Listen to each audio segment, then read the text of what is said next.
Assalamualaikum warahmatullahi wabarakatuh.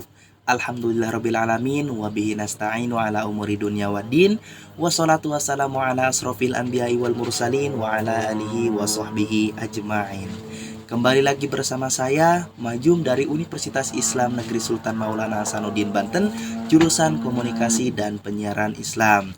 Nah, saya di sini akan membuat learning journal ketiga pada mata kuliah penulisan berita dan artikel. Nah, yang dimana pada pertemuan ketiga ini, pada learning journal ketiga, kami membahas mengenai fungsi, terus jenis, ciri artikel dan berita pada media massa. Nah, teman-teman, jadi pada pertemuan ketiga ini pertama-tama kita itu absen terlebih dahulu, kawan-kawan. Nah, habis absen langsung presentasi kelompok pertama yang membahas mengenai fungsi, jenis, ciri artikel dan berita di media massa. Nah, kemudian ada suatu keliruan dalam penulisan penulisan makalah. Nah, jadi makalah ini adalah suatu karya ilmiah. Jadi ketika kita membuat makalah, sudah mendapatkan judul materinya nih. Jadi judul materinya itu kita ubah lagi, bukan ubah. Jadi dimodifikasi lagi, diperbagus lagi. Contohnya nih, yang pertama itu kan mengenai fungsi, ciri, jenis artikel dan berita di media massa. Jadi ubah lagi, jadi mengetahui fungsi, ciri, jenis artikel dan berita di media massa. Nah, kan itu lebih afdol kan. Jadi lebih menarik audiens buat buat memperhatikan. Jadi sudah tertarik nih oleh judulnya saja. Kemudian yang pertama itu kita harus membuat judul yang menarik, karena judul itu mewakili apa yang akan kita bahas nantinya. Nah, kemudian selepas judul, yang pertama kan judul, yang kedua itu membuat kata pengantar. Nah, kata pengantar juga kita harus cantumkan tema yang akan kita bahas di situ. Kemudian cantumkan kelompok juga sebagai penulis. Nah, seterusnya itu kita harus membuat daftar isi. Nah, ketika dalam membuat makalah, kita juga harus membuat daftar isi yang rapi dan tertata dari awal sampai akhir. Nah, kemudian yang seterusnya itu ada bab 1, yaitu pendahuluan, yang dimana bab 1 ini bab 1 ini ada beberapa poin. Yang pertama itu latar belakang, yang kedua itu rumusan masalah, yang ketiga ada tujuan, yang keempat ada sistematika penulisan, yang kelima ada manfaat penulisan. Nah, sistematika penulisan itu ngejabarin dari bab 1 sampai bab seterusnya, sampai bab akhir.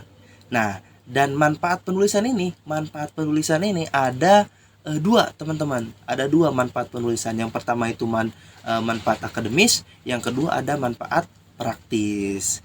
Nah, seterusnya latar belakang itu minimal harus 6 sampai 10 halaman. Itu untuk latar belakang saja. Jadi tidak termasuk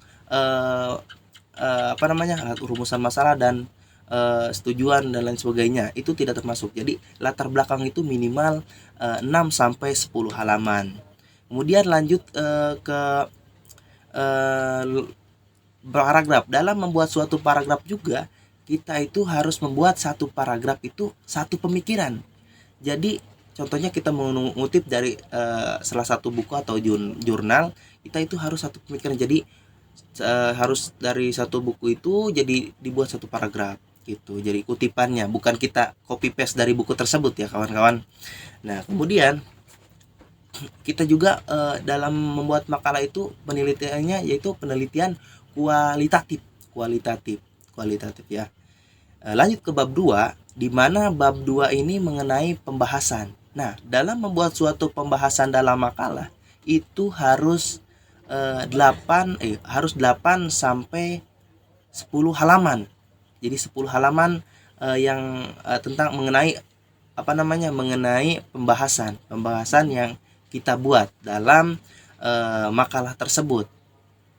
Jadi harus diuraikan dari awal sampai akhir, dari awal pembahasan sampai akhir pembahasan. Kemudian seterusnya itu bab terakhir itu mengenai penutup atau kesimpulan ya. Kesimpulan. Nah, bab penutup ini ada kesimpulan, ada saran. Nah, ketika kesimpulan ini yaitu berdasarkan rumusan masalah nih. Jadi apa yang kita bahas di rumusan masalah itu ada 4 pembahasan, jadi harus 4 kesimpulannya kawan-kawan. Jadi harus 4 kesimpulannya. Dan yang kedua itu saran. Nah, saran juga sama seperti manfaat penulisan, yang dimana saran ini ada saran akademis, ada saran praktis. Nah, itu untuk saran, kesimpulan dan saran. Nah, untuk seterusnya itu sudah beres, dan saling tanya jawab antara audiens dan pemateri, kemudian foto bersama dan kami pulang. Untuk hanya itu yang dapat saya sampaikan, kurang dan lebihnya mohon dimaafkan. Sampai jumpa di learning journal berikutnya. Bye bye. Wassalamualaikum warahmatullahi wabarakatuh.